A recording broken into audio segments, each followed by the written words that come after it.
Hey, good morning. Scott Luton, Greg White with you here on Supply Chain Now. Welcome to today's live stream. Gregory, how are we doing today? Doing very well. A little bit concerned about the Tyreek Hill contract issues with the Chiefs, but sorry. Um, doing well and looking forward to this. We are too. A topic I love. We are too. I think we've got folks. Get your popcorn, get your Diet Cokes. You might even want to grab an adult beverage. We've got a dynamic conversation teed up today. Of course, we've got Greg joining me, but we've got Erik Bush with DemandDriven Technologies. And we're going to be talking, Greg, about all those unfilled and unfulfilled promises that traditional MRP providers have been making forever now. There's got to be a better way, right, Greg? Yeah, and just so everyone knows, not all of the unfilled promises, because that would require a week of shows, but the biggest ones, yes, and the most impactful ones to companies. So, yeah, it's time to start talking about new solutions, new opportunities to attack the same problems. Agreed. Folks, you're not going to miss this conversation. We have had a couple of conversations pre-show and some really good stuff. So, and hey, we want to hear from you. We want to hear your take. So get ready in the cheap seats, in the comments, you name it, to share what's on your mind today related to the topic or what else is going on in global supply chain. But Greg, before we get started, we're going to say hello to a few folks. A couple of quick announcements here. I want to first up, nominations are still open through April 1st for our 2022 Supply Chain and Procurement Awards. We've got 9 different categories that matter where you are. We've got something for everybody, regardless of what sector you are in global business. You can learn more at supplychainprocurementawards.com. And then one other, Greg, you're going to be at a big event, the Global Upstate Conference on International Business and Foreign Affairs next week. What are you looking forward to there? Really just hopeful that I don't inadvertently start an international incident by saying something crazy. No, really looking forward to both political, military, and business leaders coming together to talk about international affairs and the confluence of all of those issues in business and particularly technology and supply chain is what Kevin L. Jackson and I will be talking about. That's right. Exchanging horizons, as a tagline reads, finding solutions. I love that. We'll look forward to that. And let's say hello to a few folks. We've got some familiar faces and some new faces here today. Josh Goody is back once again. Talk about a regular. He's more regular than my Folgers I drink every morning. Good morning, everyone from Seattle. Folgers. You just told a guy from Seattle you drink Folgers. No, I'm just kidding. Folgers came to mind. They got a great commercial celebrating their roots in New Orleans. I saw over the weekend. But Aerial Resupply, it's a veteran-owned company. We recently subscribed, and it's really good coffee. So is it? Yes. Let the record speak. I love the Folgers brand, but Resupply. Aerial Resupply. But Josh, great to have you here. Michael Jones is tuned in from Ogden, Utah via LinkedIn. Great to see you, Michael. Ever been to Ogden, Greg? I don't think so. Okay. I think I would remember that. I've been to Utah, mostly to the ski slopes, and then to a few kind of desert towns south and east. I've been to Helper, Utah. I wonder if Michael knows where that is. I bet he does. But Michael, great to have you here. A coworker who lived there probably still does. Yeah. Helper, Utah. Max Gomez is tuned in from Mexico City. We were just talking about Mexico. I think that's where our guest viewed the national championship game. But Max, as always, great to have you back with us via LinkedIn. Let's see. Bob Johnston tuned in via LinkedIn. Hey, Bob, hope this finds you well. Let us know where you are in the world. Ika Mufine. Mufina is here with us once again. Great to have you back. I think he hails from Canada. I want to say Alberta, but I think I've got that wrong. But regardless, great to have you back. Looking forward to your contributions today, Ikema Funa. And then we've got... If you got it wrong, I guarantee you will hear. I hope so. Hey, we hate getting anyone's name wrong, right? I mean, I've been known to mispronounce my kids' names from time to time for sure. Yep. But great to have you here. Vignesh is tuned in from Mumbai, India. Great to see you here, Vignesh. Joyce. That is a big town. Yeah, it is. And you're not talking about Greenwood Village. You're talking about Mumbai, India. But Joyce is tuned in from Greenwood Village, Colorado via LinkedIn. Victor from Atlanta. Great to see you, Victor. Kavan, legendary status around here, right? Another Canadian. That's right. Adesina tuned in from Nigeria. I was just talking to Adebayo Adeleke. Yep. He was in Nigeria this morning. We were talking about our supply chain leadership series across Africa. Lars tuned in from north of Boston, and hello everyone. I know we didn't hit everybody there, but welcome everyone. We're looking forward to your contributions today. But Greg, we have a heck of a guest, and if you're ready, I'm gonna go ahead and bring in our guest. You ready to go? Let's do it. Let's do it. So with that said, I want to bring in Erik Bush, CEO with DemandDriven Technologies. Hey, Morning. Erik, how are you doing? I'm doing great. How are you? Doing wonderful. Great. Yeah. Well, Greg's over the Welcome moon. aboard. Greg's doing really well. He's having a great Wednesday morning. Sounds great. We're calling well-known towns in Utah. I love it. Yeah, right. Help her. Right. Help her. And we're not picking on Utah, by the way. I had a Just help her. That's right. Just help her. We're only picking on help her. I had a 4-county rural territory for Cisco Foods back in the day, and I stopped the business in a lot of towns in South Carolina folks I've never heard of. So I love the highways and byways. But Erik, where we want to start with you before we get into MRP and supply chain, manufacturing, business, you name it, how things got to change. I want to start with some food. Okay. It is National Tamale Day today, folks. Did y'all know this? National I did not know that. Tamale Day. Huh. So, Erik, the $1 million question, maybe the $1 billion question is, if it's not tamales, Erik, what type of food does early spring, because you're in the Atlanta area as well, Yeah. what type of food does that give you a hunger for? Well, I love grilling out, and it doesn't really matter what's on the grill. It's that process is great. Early spring, though, can be a little problematic, as you would know. You got that pollen all over the place. Everything's turning green, but I think if the weather conditions flavor, are okay, Erik. where it's raining like crazy and you've got a covered deck, then absolutely get out there and grill up some hot dogs and brats and mets and burgers or ribs. I mean, you could go on and on and on. Love it. But that's grilling time for me. I love it. It's so gorgeous. I love the brisk, on those 60-degree days. Such a nice time to be outside. Greg, I got to ask you the same question. So tamales or something else? What does it give you a hankering for? This is going to be like the landscaping answer. Egg salad. I love egg salad. And spring always makes me think of egg salad. It's a good cold sandwich. It's got a lot of protein and it's pretty tasty when you're out playing or working in the yard.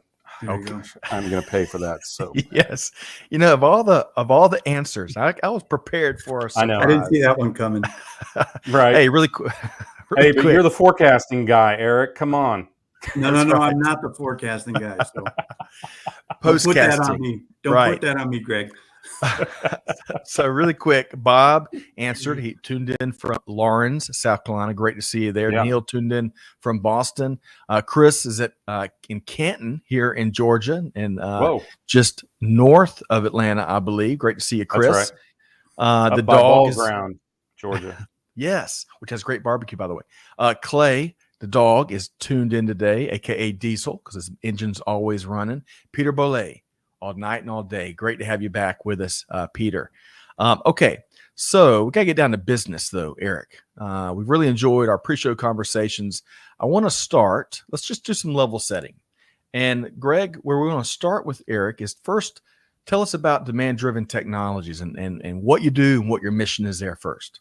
Okay, sure. We provide supply chain software, primarily in the inventory planning, production scheduling, and sales and operations planning arena. Our real mission and our goal has been to deliver tangible results and sustainable results to our clients. And that's was really formed by my observations through my career with IBM prior to forming DD Tech, where having visibility to a lot of these big ERP implementations, the one thing that was so striking is that the needle wasn't moving. They were solving a lot of IT problems and things like that. But when the opportunity to form DD Tech came along, the whole strategy was, let's make sure the clients get a positive result out of this, right? And if we focus and do that well, we'll have a good business. And it was, that's as sophisticated as our business strategy has been. It seems to be working. Yeah, I love the simplicity of that for sure. Greg. Yeah, I mean, we talked a little bit about the broken promises of DRP and MRP and that sort of thing, and I think one of the things to give our audience perspective is to recognize that everything that became DRP, or virtually everything that became ERP, which usually contains an element of both of those capabilities, started as an accounting and finance technology. And as customers said, "Hey, could you help us with this?" They kludged together something that solved the basic purpose. And the way that those technologies are implemented with a lot of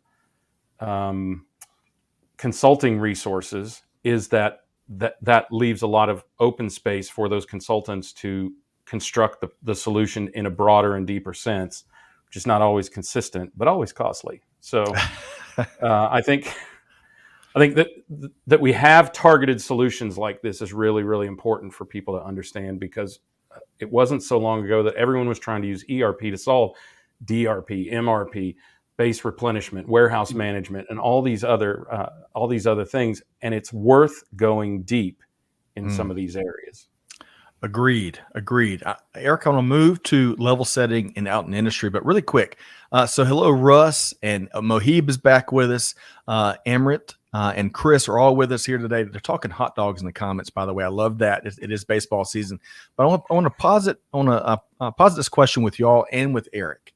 Talking about the biggest problems that manufacturing distribution companies are facing nowadays. So we'd love to hear that in the comments. But Eric, we want to hear your take first. Well, I'd like to frame that, Scott, in kind of two dimensions. First of all, I think we have to recognize that if we say today, we have to talk about it within the context of the pandemic and everything that's been going on. Right. But I think at the same time, it would be inappropriate not to recognize that prior to the pandemic, there have been a lot of challenges that had not been really well addressed before we got into the COVID situation. And so I kind of think about it in those two lenses, if that's all right. Sure. From the standpoint, if we go back and rewind the clock to, basically a couple of years ago, the pre-COVID conditions, I think the challenges that we saw clients having were finding ways to improve their on-time, in-full delivery performance. And they've been struggling to get to that very high level in the upper 90s. Many companies had just been, frankly, throwing inventory at the problem. And that's not always the best thing to do, because either you're buying too much or you're using your production resources inappropriately. So service levels, to me, that's the high ground. That's what we're all trying to improve on, because that way we improve our competitiveness, our business grows, everything else is good. But while that's going on, inventory turnover rates had been stagnant for the prior 25 years, which is a bit mind-numbing when you think about how can that be after we've made all these investments in software over that time horizon, that we haven't taken the one most basic inventory metric and made it move in the right direction. And I think there's a lot of factors that go into that. So I don't want to blame it all on software. Things like product proliferation and whatnot, those have made it more and more challenging for companies to hit those targeted service levels. And I think what we're finding is that problem statement is still there. I mean, it's kind of hidden a little bit with COVID right now, but it's still, to me, the core focus that our business needs to be driving towards and that clients need to be paying attention to. When you think about the COVID time, it's now we're living in a supply constrained environment, heavily impacted by, logistics, offshore sourcing, certain raw materials that are in short supply, labor issues that have contributed to it because people couldn't run at full capacity. You name it, there is a litany of stories there that have kind of really all conflated together to create an incredibly difficult period for people or for companies. And then on the other side of that is their client side impact. So they're servicing a certain market, and there can be issues where the client has to slow down, even though they've got all these constraints, because other materials that they're dependent on are not available, even though you may be able to satisfy them. So now you've got this real whipsawing kind of effect going on that's been incredibly difficult. And I think people are looking for better ways to manage. And probably the biggest issue is one of prioritization. It's like a triage. What can I do with what I've got to Right. give the best effect to my most critical clients? And I think that's a very, very different problem, even though it's still in a sense tied back to servicing your market, servicing your clients, and doing a good job with that. So I think there's been really two major differences, one common theme around service level performance, but you have to attack them in different manners, given those two kind of paradigms.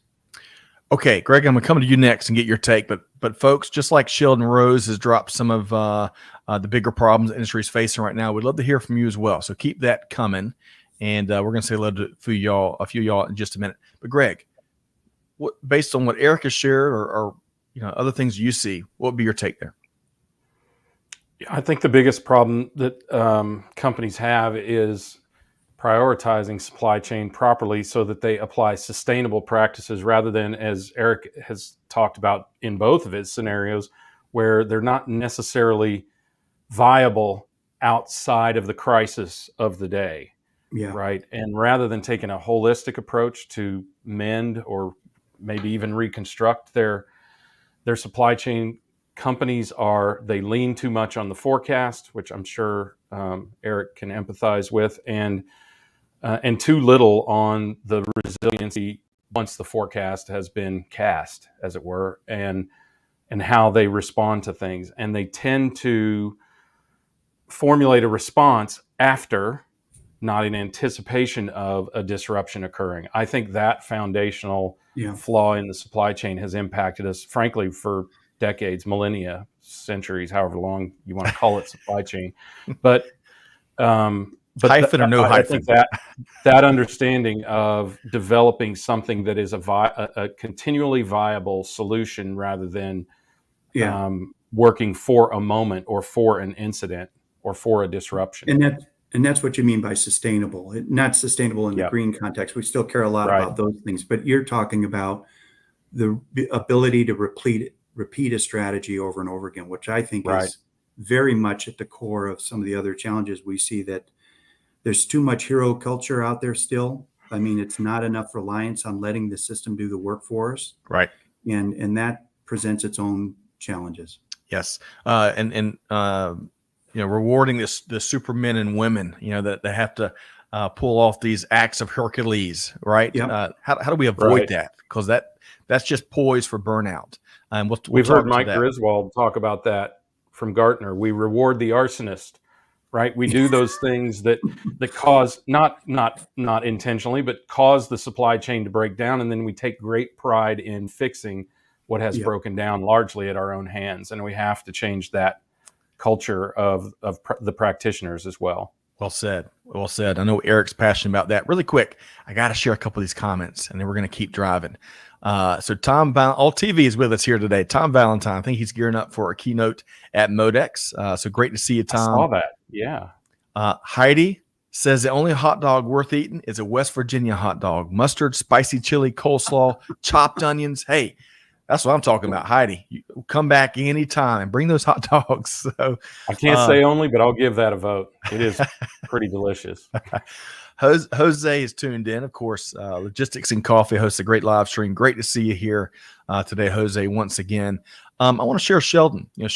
We're talking about some of the greater challenges, especially in manufacturing distribution, demand sensing, and supply/supplier variability. That is a great one. Sheldon, great to have you back once again. Variability of performance is a big, big impact on supply chain fragility for sure. Excellent point.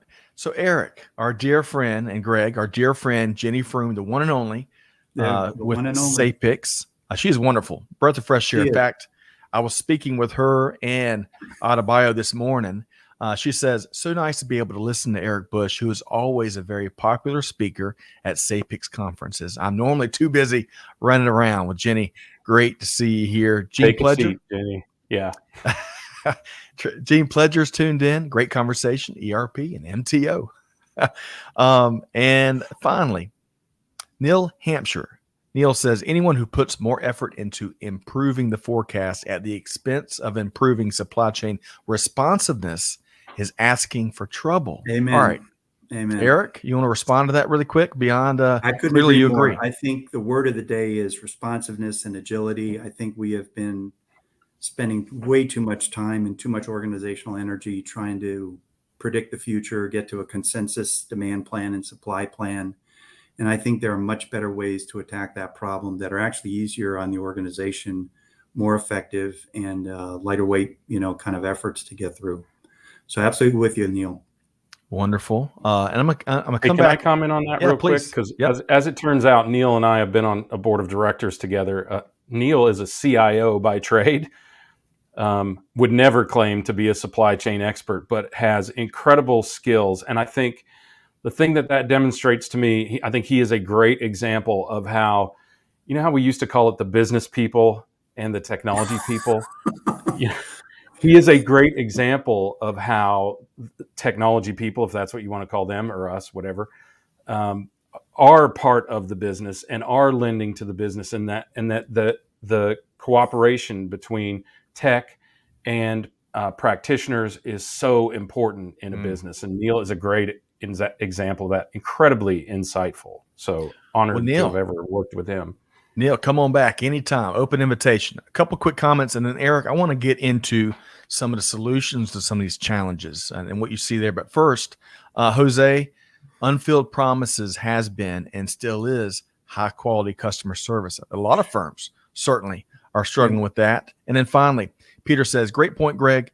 I'd add that most companies feel they can replace skilled professionals with the drop of a hat with lower pay and not lose a step. But we all know that simply is not possible. Great point. And we're finding that out in a big way as baby boomers retire at an incredibly increasing rate. That is right. That is right. Let me add one more here. By the way, Neil says he's blushing, Greg.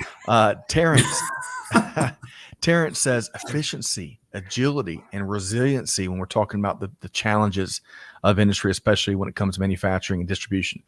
Okay, so Erik, let's get into how do we address these old and new challenges? Speak to that, if you would. So I think, Neil's comment was right on, and all the points that have been made about resilience and agility all make sense. The big question is, how do you actually do that, right? Because talking and walking are two very, very different things. And so, I had the great privilege of working with Dr. Ellie Goldratt, and we had adopted theory of constraints principles in IBM in my role as VP of Ops for the consulting division. And we used those to great effect to change the paradigm with which we managed our supply chain of consulting skills. We were going through a massive shift away from legacy technologies into the web technologies, the shift towards ERP, other industry solutions, and things like that. And we found that we had to be much more pacing to the new opportunities that were out there. And a lot of that was very difficult to predict at the time. So one of the key tenets of Dr. Goldratt's work was, wait as long as possible to take an action before you do so, because the more you narrow that gap, the more accurate your action will be. The old adage of shoot, when you see the whites of their eyes and whatnot. And so the question becomes one of how do we shift to that kind of a paradigm? Because if I wait till the orders come in from my customers and I've got 30-day lead times to resupply, I'm dead. I'm not going to be able to do that. And it's about kind of borrowing that first principles thinking that Elon Musk talks about, take away all of the elements that include some level of assumption. MRP has one very, very critical assumption, and that demand is known, our forecast. If you have the demand forecast correct, I can backward schedule what I need to buy, assemble, package, and deliver to meet that forecast. And so our mindset has been trapped in this notion that that's the only way to get there. And in fact, that we have found through the DDMRP methodology that we can actually configure stock positions in an effective way to ensure that we can respond to the demands that actually come in, waiting to the last moment, while not carrying too much inventory. Everybody thinks to do that, you're going to carry, a arena full of inventory to be effective in that regard. So I think it's for us to get to that resilience and agility, we have to go back and challenge our thinking, right? And the thought processes that led us to the strategies we've implemented for the last 40 years that have not achieved any of those inventory improvements we were expecting, and really examine where those opportunities are that we can pivot, create more flexibility and resilience in our business, and be able to operate in that kind of a fashion. Just like, SpaceX landing rockets on their tail, up until then, it was the idea is that we couldn't figure out a way to do that. So we're going to crash them and burn them up. And it's a much more expensive way of doing space travel, right? So if we can challenge those existing assumptions that are out there that are still embedded in all that software, we open the door for new opportunities and new ways to improve. Excellent. All right. So Greg, I'm coming to you to get your reaction, but really quick, I know there's lots of opinions around Elon Musk, but man, I love what he's been doing these last 2, 3, 4 weeks, addressing what's going on in Ukraine, the outright Russian aggression and atrocities. So Elon, keep doing that. All right. So Greg, I love the analogies Erik was using, some things he was speaking to. What's your take? How do we fix all this stuff? I'd add one more presumption to not maybe just MRP or ERP or DRP, but to the supply chain in general. It's not just that we can predict the future. It's this term, ceteris paribus, all other things being equal. Wow. We assume that all other things will be equal in the supply chain. In fact, that is a foundational principle of statistical forecasting and of most safety stock methodologies, all other things being equal. And in fact, they are not ever equal. So we need to take a different look at how we consider the risk in the supply chain as well. And to the point that Erik is making, it is that recognition that allows us to be more agile, more resilient, more responsive. Absolutely. Maybe even more predictive, frankly, of disruption, not just demand. So whatever you want to call it, it's the status quo of supply chain. It needs to change foundationally. Wow, that was a mouthful. Needs to change foundationally. I know Scotty's throwing the Latin at us and everything. Well, that's what I was about to say, Erik. Right. I'm still back at the Latin phrase that he shared. I shouldn't have said the Latin, should I? Sorry. That was extraordinary. No, it's beautiful. Erik, respond to that. And then I've got a couple quick comments I'm going to share. Respond to that, Erik, if you would. Yeah, well, that all things being equal, you talked about statistical analysis. The big underlying assumption there is normal distributions, which are not what we see in real life, right? And when you look at the waveforms of patterns of demand and you think about how the hell is it Shazam can identify a song, take an analog signal out of the air and match it up to the album, the artist, no matter what part of the song is playing, right? Right. So maybe there's some opportunity there if we can do that, we can start to understand demand patterns in a more effective way so that things like protective safety zones or buffer stock or whatever you want to call it are better configured to the actual usage pattern that an item experiences, and also be able to detect if it's drifting into a new pattern, right? That may need different settings. So I think there is, we could go on, and we don't have time for all of that, but there is some great examples in what Greg brought up there that we can tee off on. Right. When Greg said that Latin, that's exactly what came to my mind. Shazam. What you just shared there, Erik. All right, Greg, and I think you want to do a pile. I love it. Quick response, Greg, and then I'm going to share some comments. Yeah, we have applied too often in supply chain general principles. When Erik talks about adding to inventory, most companies think I have to add to my inventory, all of it, every item, basically just go from 4 weeks supply to 6 weeks supply in my inventory. But you can really very carefully target that. And if you understand the risk profile, as he's talking about, if you understand the demand and the risk profile of items individually, and if you can have the data to do so, all the way down to the location level, you can raise inventory very precisely, only in as much as is needed for the condition that you're trying to defend against right now. Okay, beautifully said. Can I pile onto that just for a second? Yeah, please. One of the other things that I learned from Goldratt was the importance of finding the point of leverage, right? He used to quote Archimedes, if I had the lever long enough, I could move the world and all that. But the point is that there are certain items within your portfolio that are way more critical than others. And by properly buffering those, carrying inventory in them, you can actually compress lead times. You gain so much more flexibility. And it's not this boil the ocean, do everything. It's about finding that point of leverage within your portfolio where you can really get some advantage. Love that. Okay, we're talking Latin. We're talking Greek mathematicians here on Supply Chain Now Today. It's highfalutin, but a lot of real takes on what must change to move forward. So let me share this here. So, Greg, I am so glad that T Squared is back with us here today. He's always a fountain of truth. He says the bullwhip effect is more pronounced now more than ever. It's the bully that screams, "Running from me won't save you." You can see that, right? Painting the visual. Yeah. Demand sensing and possibly accurate response approaches might be the go-to for today. Good stuff there. Thanks for joining us. T Squared holds down the fort for us on YouTube. Josh, talent retention is one of the big challenges. And he loved that phrase that you attributed to Mike, rewarding the arsonists. It is such a good one. Sheldon, outside-in processes will be part of the solution. It's all about changing mental models.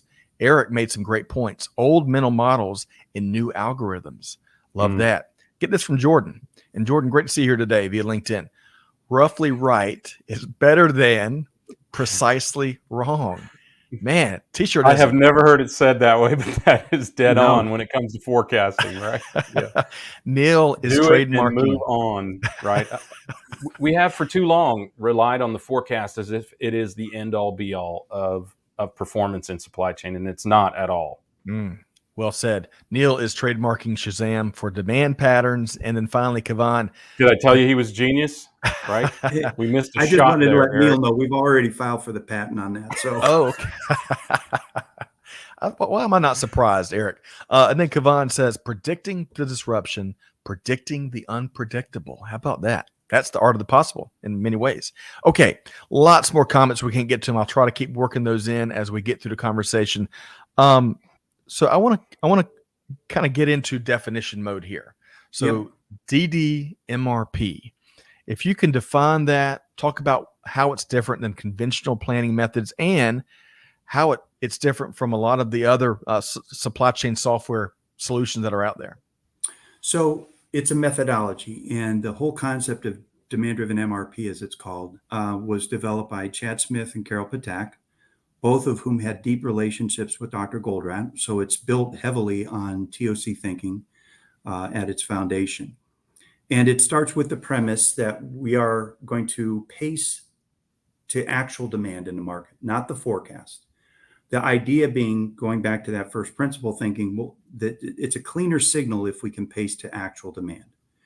And how we do that is we establish what's called a buffer, meaning a stock position of a certain amount of inventory. And the DDMRP methodology describes the techniques around how you do that. The principle being constant availability. If we have constant availability, then we can adapt to the cleanest demand signal we're going to get. And by virtue of that, we mitigate the forecast error that pollutes our systems today. I mean, it's essentially that simple. You could get into the details of how the zones of the buffer are calculated and things like that, but it provides a much more clear and concrete way of establishing inventory positions, how they're managed, what signals they respond to. And the result has been continually, and clients, not only our clients, but clients around the world who adopted other similar solutions, are reporting tremendous improvements. 25 to 35% reductions in inventory, service levels into the upper 90s, and more importantly, the ability to decouple lead times. Because you have a principle of holding stock in that material, when you look at your cumulative lead time within your bill of material now, it becomes much shorter because you don't have to wait for the upstream lead time of that position to be fulfilled, right? So now I can actually carry less inventory if I buffer correctly and be more responsive in the same breath, which to most people would say NFW. I mean, there's no way you're going to be able to do that. And so wait. You can't drop that. Sorry about Don't spell that. Don't tell them to spell that out. That's a new one for me. That was a bad NFW. choice of words. My No apologies. blank way. I love Erik. That's good. That's good. We usually say GSD around here. Your done, children are going to be very embarrassed. All right. I shouldn't have done that. My apologies. No. Hey, we got to maintain a sense of humor. Hey, this is the new age of supply chain. Okay. That's true, right? That's true. I know Supply chain everybody's familiar with the term. So, all right. So keep going there, because I'm going to get Greg to respond to kind of what he's hearing and the methodology, and especially the compare and contrast with everything else is out there. So Eric, I'll let you finish as you explain kind of the differences here. Yeah, so I think the principle there is that and it really applies not to every item. If I'm in a heavy engineer to order environment and I'm making everything bespoke to a given client demand, then I'm only going to buffer using DDMRP, maybe some shared raw materials or components that go into that. But in any business, you're going to find areas where you can apply this buffering technique and you get more reliable supply order generation. In other words, what you signal to your suppliers. And one of the most telling things of this, and someone made a comment about the bullwhip effect earlier in your comments, clients have reported to us that their worst suppliers became some of their best once the client, not the supplier, the client shifted to DDMRP for their purchased items. Why? Because they were giving that supplier a more reliable signal to generate their product against, right? So they had an easier time fulfilling. And what it means is that they're not getting impacted by the bullwhip effect that cascades through any MRP kind of environment that we've seen out there. So it's a concept called decoupling, and we'd be happy to meet with anybody to explain this in more detail. But the idea of holding that constant availability allows us to pace to a more clean signal, but it also decouples elements within the supply chain the way a buffer would. And if you've been in the TOC community, you kind of understand those concepts. For those not familiar, we'd be more than happy to help. And there's tons of literature now in the market that you can access to get a better grip on that. Right. And we're going to share some resources towards the end of today's interview that will help as well. But the goal is the book, foundational book. Y'all check that out by Dr. Goldratt. All right. So Greg, we've got a bunch of great comments I want to get to in a second, but your take on that and the difference and why it matters. Yeah, well, this is a principle that's been applied for a good long while in service parts. Dr. Goldratt and another, I don't know if I would say he's a science, but Robert G. Brown wrote a book about service parts that kind of started this discussion at IBM back in the 60s. And they have evolved this over the years. And we applied it at a couple of companies that I worked at or ran, and for finished goods, though, right? Because the margins are much tighter and the volume's much lower at finished goods. The need for this has been around for much longer than it has in manufacturing and especially distribution. But so we know that these principles can be applied and can work. We just have to apply. We just have to really reach that cultural hurdle in manufacturing to get, I think, two recognitions get us there. One, the reason that many manufacturing supply chains are, for lack of a better term, sloppy is because their margins are huge, enormous compared to distribution and retail, and they can literally afford to be sloppy. The other reason is that, oh my God, I forgot the other.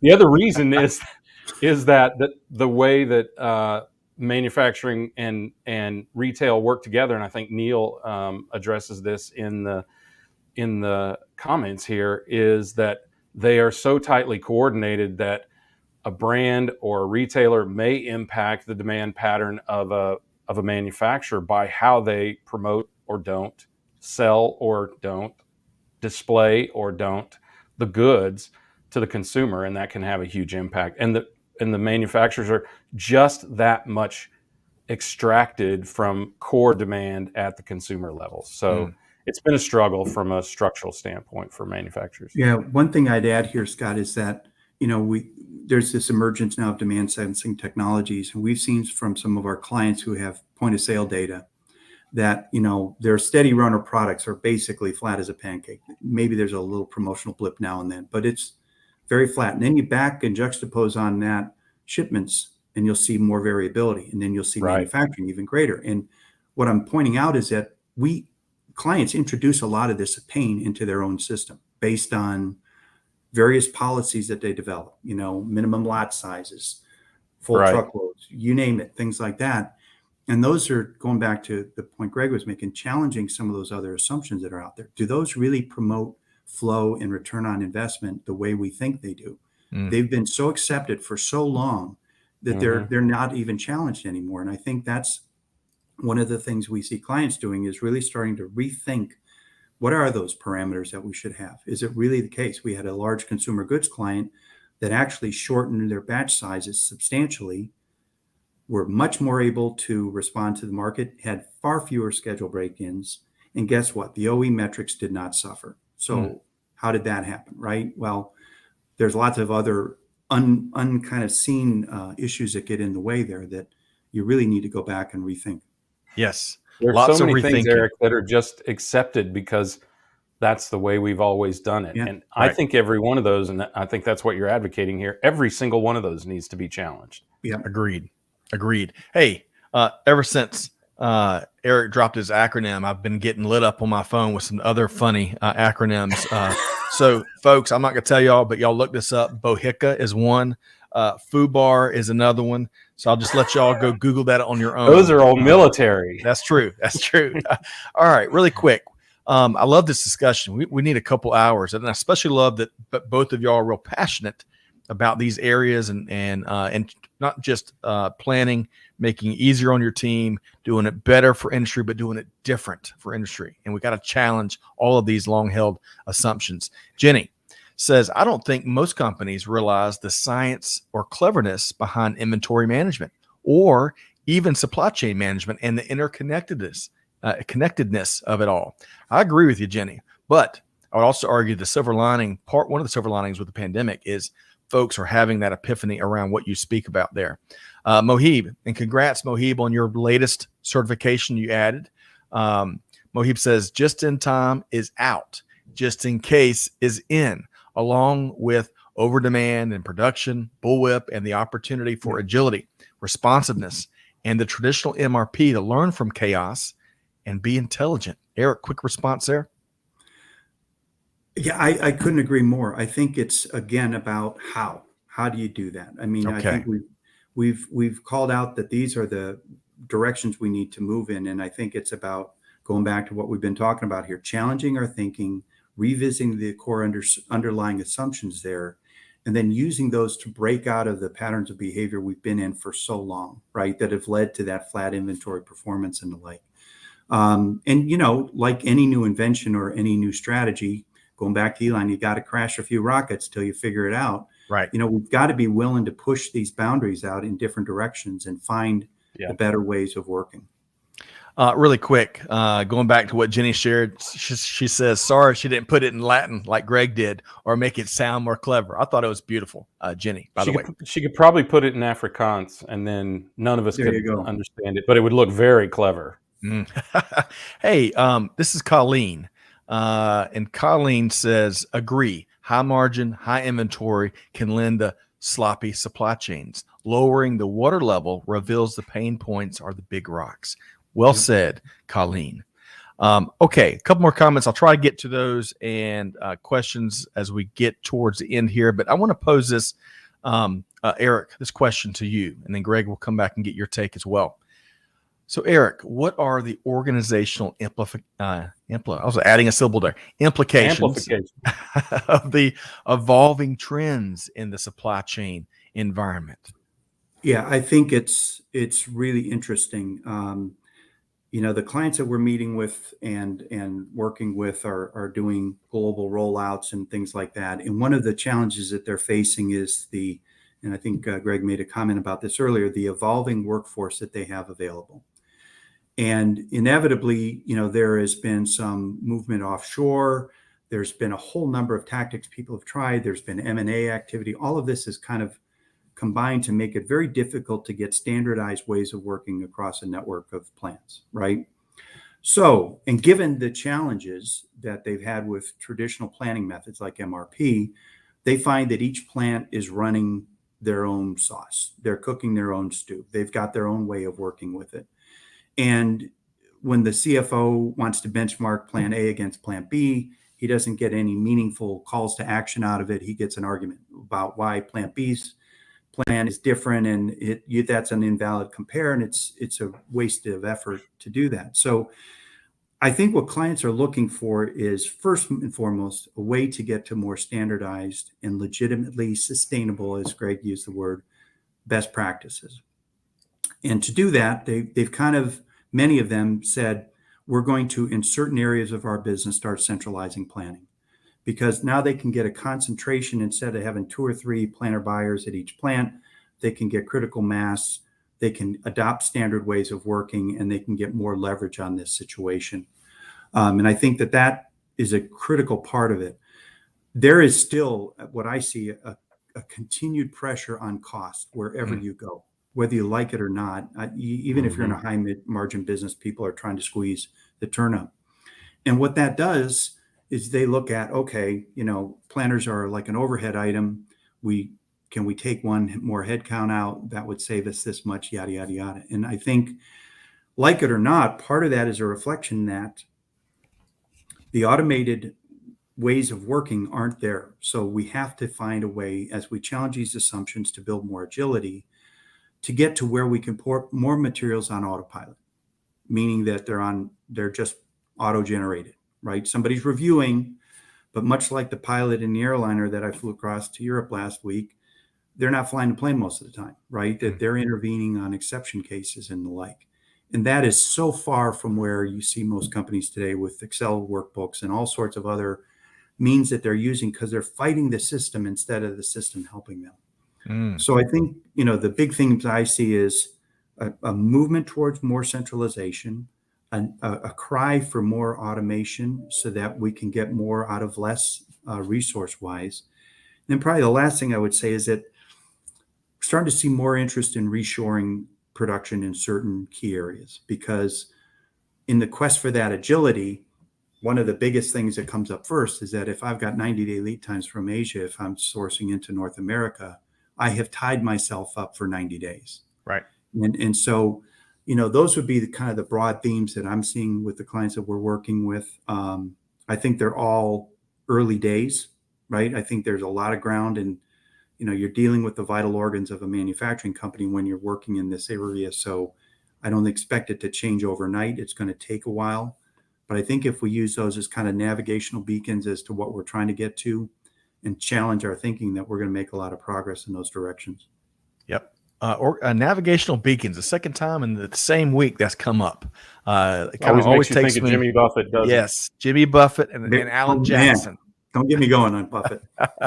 All right. So Greg, respond to some of those organizational implications that Erik was just referring to. Yeah, well, I think we have to acknowledge that again, in other tiers of the supply chain, that more autopilot type methodology applies. I mean, for instance, I've been working with retail companies for decades. I won't even say how many, where things like replenishment of the store shelves is fully automatic, because a store holds 100,000 SKUs and there are 1,000 stores. No one could physically review the orders or forecasts or recommendations. They have to only review exceptions, and even the most exceptional of exceptions. There are even tolerances that say, hey, if the anomaly isn't this much greater than usual, X number of standard deviations, then go ahead and pull the trigger, right? Go ahead and do it. So it can be done. We know it can be done. We're dealing with much, much higher volumes at a manufacturer, whereas a store order might be $1 million, a manufacturing run might be $10 or $20 million. So, you've got to consider all of those things, but it absolutely can and is being done, and it can be done at the manufacturing level. And I think it's time. It is time, because the other thing that manufacturers have to recognize is there's nowhere to hide anymore. When I can sit down at my dinner table and say supply chain and all eyes don't glaze over, when I talk to friends at cocktail parties, God, I hope we do that soon, and say supply chain, and they're like, oh yeah, not what's that? Then there's no place to hide. And I think one of the biggest threats to manufacturers is not economics, at least not the economics they've thought of. It's their brand equity, their brand identity economics. Right. It's the top line that is now threatened by mismanaging a supply chain, whereas before, again, all other things being equal, we might just pay too much for transportation or for buffer stock or inventory or whatever. So nowhere to hide. Stakes were raised. Yes, and the stakes are raised. And quick heads up, Greg and Eric, if y'all lose me, we've got a ton of rain out where we are, and that always impacts connectivity. So if I pull a disappearing act, that's why. I'll be right back. Okay. We'll keep driving otherwise. I want to share a couple quick comments, and then I'm going to share a question with you, Eric, and then we're going to talk a couple resources as we wrap. Fast and furious finish here today. Neil says IoT and smart appliances have the potential to connect demand to point of consumption rather than point of sale. Excellent point. This is where we can move to for many categories. Excellent point there. Jordan says over-reliance on minimizing unit cost thinking, that would be the silver bullet. In reality, in most cases, your total cost of ownership, TCO, look that up, your landed cost ends up being higher. Excellent point. And then finally, there's lots of questions. Now, we can't get to all of them, but I want to pose this question to you, Eric, from Sheldon. I think this is an important question that goes back to demand-driven technologies, maybe some of the pushback that any new approach would get. Both you and Greg spoke to the challenge and challenging these assumptions and these long-held ways of doing things, how important that is. Sheldon, great question. He says, inventory models not aligned with market requirements. DDMRP implementation sounds like the sales team may push back.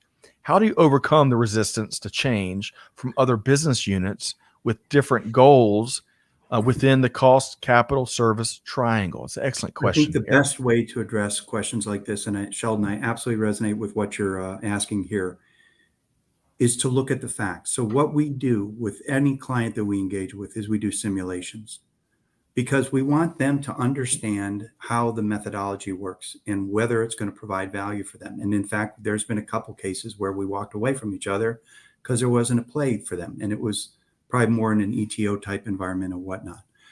And so it's about building awareness and understanding in gaining confidence in not just the planning community, but the organization at large. You have to have them on board with where you're going there. And once they realize that the actual service levels are going to improve, because the simulation results will bear out what improvements that'll make. It's not purely an inventory reduction kind of mindset. It's about service. We talked about that earlier. You typically find that the people on the business side or the sales side of the organization get on board and they understand, because if it's going to improve our reliability, and it's going to give us better response times to the market, they're all in on that, right? And so we do these simulations. It validates it. It creates a business case for moving forward. And, go back to what I said originally, Scott, we founded the company to create value for clients, right? And this is how we work to try to ensure that that is what occurs at the end of the day. Wonderful. Greg, your quick response. Well, I mean, this is just such a complex story, but I think ultimately, if we want to change things, my first thought was that there's so much that needs to change that just addressing that singular point is really, really difficult. But to me, it's as much a culture change in the industry as it is anything else. We have to cease to rely on that's the way we've always done it, or even the ancient scientists have established this, because the thing that a lot of people don't recognize is the way that we have attacked supply chain to date is based on the data that was available in 1903 or 1888, when most of the forecasting techniques that are used in supply chain were invented. And there's a presumption of lack of data and a presumption of unavailability of information, like the IoT information that Neil was talking about, that give us greater insights. And when we have those greater insights, and I know we're not really talking about forecasting, but forecasting is a great example. We can forecast more effectively. We can also predict more effectively how our suppliers are going to perform, and it all ties back together to create a different dynamic. But we have to look at supply chain differently than we've always looked at it in the past. Agreed. Well said. Hey, quick heads up to the production team. Big thanks to Chantel, Amanda, Catherine, Clay that makes this happen. We're going to keep Eric with us for the full. We're going to close with Eric because I want to save a couple of minutes because we still have a couple of resources we want to walk through, and we want to make sure folks know how to connect with you, Erik Bush with Demand Driven Technologies. So first up,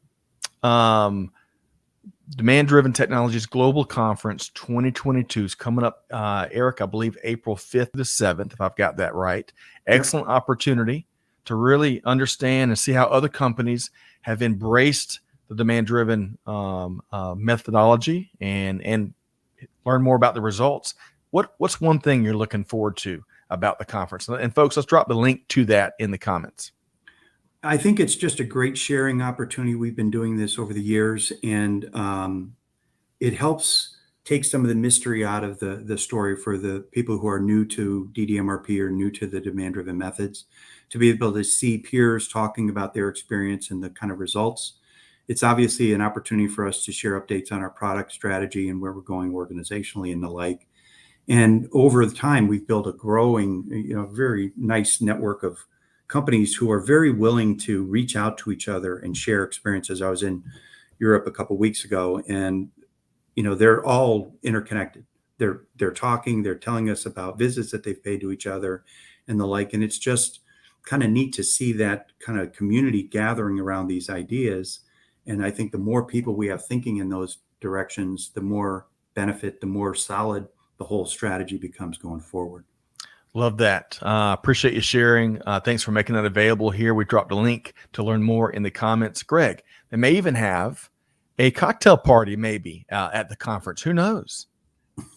I thought it was virtual. Well, we could still have. Hey, we could still have a toast. Yeah, since when is virtual conferences All right. Well, at least we'll have the conversation. Maybe we can do it in the metaverse where it looks weird but feels real. We've got, so the resources keep coming. I want to share though. Jenny says, great interview. Learned so much that I should have known. Ken, thank you for introducing DDMRP to us so many years ago. Good to know people are still learning all around the world. Great stuff. Thanks, Supply Chain Now. Good stuff there. Thanks so much for joining us, Jenny.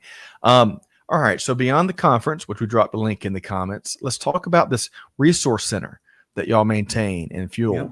Helpful information, educational content, you name it, all powered by your team there at Demand Driven Technologies. What are the types of things there? Great information, a lot of case studies from different industry segments and things like that, from large enterprises like Michelin and Coca-Cola down to, mid-market type companies. So it's not just, big or small. It's really proven to be very effective in a wide range of industries. There's also the Demand Driven Institute that I'd give a shout out to, because they're quite been the pioneers on the thinking and the thoughtware behind all of this stuff. And I would want to, make sure that they're visible to your audience as well. Wonderful. And let's drop the link to that as well in the comments for the resource center there. Jenny says, ooh, can't wait for a real life cocktail party. Never thought I'd say that. Peter says, I'm going to private message my address to Greg White for the invite. I travel almost for free. Joyce says that the DD Tech conference is kind of early in the morning for cocktails. Hey, is there ever such a thing? What's wrong with a Bloody Mary? It's always 5 o'clock somewhere. And Jose, thanks for stopping in today and commenting on the conversation. Many folks will see Jose at next week at Modex here in Atlanta.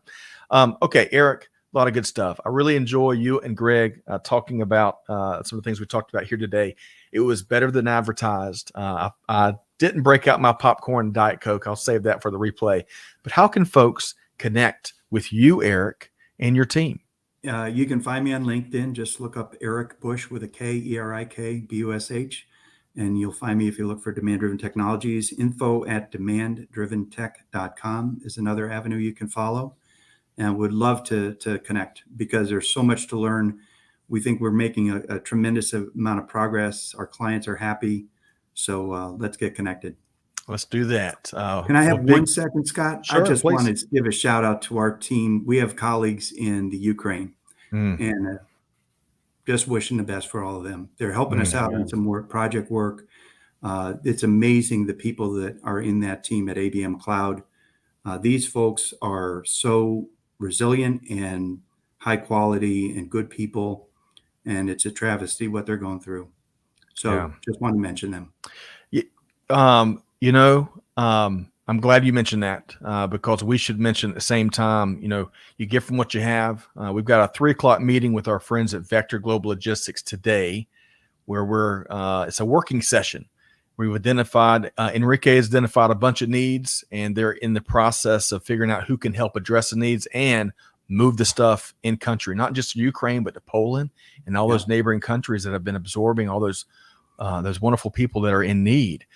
So thank you very much. We're praying for not only your team members there, but a ceasefire so that we can start to unpack all the damage and address what needs to be done over there. If you can, Amanda, Catherine, Chantel, if y'all could drop the link to that 3 p.m. open session. If you want to help on any level, join us at 3 for a working session there. Erik Bush, CEO of DemandDriven Technologies. I love your passion. I love how adamant you are and what you're, and not just from a thought leadership standpoint, but what you're doing to drive change across industry. So folks can get more stuff done, but get it done easier. Exactly. And not kill themselves to do it. So big thanks to you, Erik. Thank you so much for the opportunity to speak. You bet. All right, we're gonna wrap with Erik here. Greg, I want to circle back to you. You're gonna get the final word. What I'd love for you to speak to, Greg, we heard a lot of t-shirt isms from Erik Bush today. I learned some new acronyms. I better understood some of the we're just giving you a hard time, Erik. We love you. You can't get in trouble, Erik. You're the CEO. Right, that's right. But Greg, He's not helping, Greg. If there was one thing though that folks have to wrap their head around that Erik shared today, that we talked about here today, what's that one key thing? Yeah, that one key thing is that which got you here will not get you out of it. The inadequacies of the methodologies that we've used to date have kept us in a constant state of disruption, and COVID and the pandemic and the response and the resulting disruptions have really only exacerbated and really brought to the fore, and frankly, most importantly, brought to the awareness of our customers problems that we have always had in supply chain. And it's time to confess that, as Erik said, basically when he opened, that the inadequacies, the unfulfilled promises of MRP, ERP, DRP, you call it whatever you want to call it, have put us in this position, and we have to do something different. We have to think about this problem differently, and if we want to have things change. I mean, I was stunned when, I think deep in my heart I knew it, but I was stunned when Erik told us before about the fact that fill rates have not changed even over the time that we've had all these technologies. If that's not the litmus test for ineffectiveness, I don't know what is. Well said. Do something. Well, big thanks again, Greg White. Always a pleasure to knock out these conversations with you. Erik Bush and the whole team really at DemandDriven Technologies for helping to make today happen. Big thanks to all the folks. Man, we got to so many comments and we couldn't get to so many others. Thanks for showing up and sounding off here today. But folks, to kind of piggyback on what Greg said as we wrap, whatever you do, on behalf of our entire team here, we're challenging you. Hey, do good, give forward, be the change that's needed. On that note, we'll see you next time right back here at Supply Chain Now. Thanks, everybody. Thanks, everybody.